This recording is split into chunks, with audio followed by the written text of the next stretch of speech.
Hello all எல்லாரும் எப்படி இருக்கீங்க? புரோட்டீன் உசிலி எப்படி பண்ணுறதுன்னு பார்க்கலாமா? இப்போது ஓவர் நைட் சோக் பண்ண கருப்பு கொண்டக்கடலை, வெள்ளை கொண்டக்கடலை, பச்சை பயிறு, ராஜ்மா இது எல்லாத்தையும் நான் ஒரு மிக்ஸி ஜாரில் சேர்த்துக்கிறேன். வேறு என்ன பயிர் வேணாலும் நீங்கள் சேர்த்துக்கலாம். நல்லா வாஷ் பண்ணி சேர்த்துட்டு இந்த மாதிரி மாவு பதத்துக்கு அரைச்சிக்கோங்க. ஒரு ஸ்டீமர் பிளேட் அப்படி இல்லைனா இட்லி பாத்திரம் இருந்ததுன்னா அதில் வந்து லைட்டாக ஆலிவ் ஆயில் ப்ரஷ் பண்ணியிருக்கேன். நீங்கள் நல்லெண்ணெய் கூட ப்ரஷ் பண்ணிக்கலாம். அதை வந்து ஒவ்வொரு ஸ்பூனாக அதில் வச்சு நீங்கள் வந்து வேக வச்சுக்கோங்க. ஒரு 5 to 7 மினிட்ஸ் வச்சிங்கனாலே வந்து நல்லா வெந்துடும். அது வெந்துருச்சு அப்படின்றத கண்டுபிடிக்கிறதுக்கு ஒரு ஸ்டிக் வச்சு உள்ளே குத்தி பார்த்தீங்க அப்படின்னா அது வந்து ஒட்டாமல் வரும். அப்படி ஒட்டாமல் வந்துருச்சு அப்படின்னா அது வந்து வெந்துருச்சுன்னு அர்த்தம்.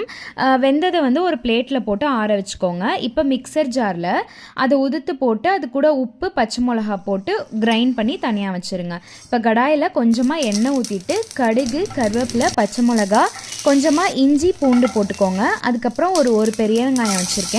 அதை லைட்டாக உப்பு போட்டு நல்லா வதக்கிக்கோங்க. வெங்காயத்துக்கு தேவையான அளவுக்கு மட்டும் உப்பு போடுங்க. இப்போ வெங்காயம் வதங்கினதுக்கு அப்புறமா நம்ம வச்சுருக்க அந்த பருப்பு மிக்சரையும் உள்ளே சேர்த்து ஸ்லோ ஃப்ளேமில் 5 மினிட்ஸ் வதக்கி இறக்குனீங்க அப்படின்னா ப்ரோட்டீன் ஊசிலி வந்து ரெடி ஆகிடும். நான் வந்து தயிர் சேமியாவோட சாப்பிட்ட ரெசிபி கீழே டேக் பண்ணுறேன், செக் பண்ணி பாருங்கள். தேங்க்ஸ் ஃபார் வாட்சிங்.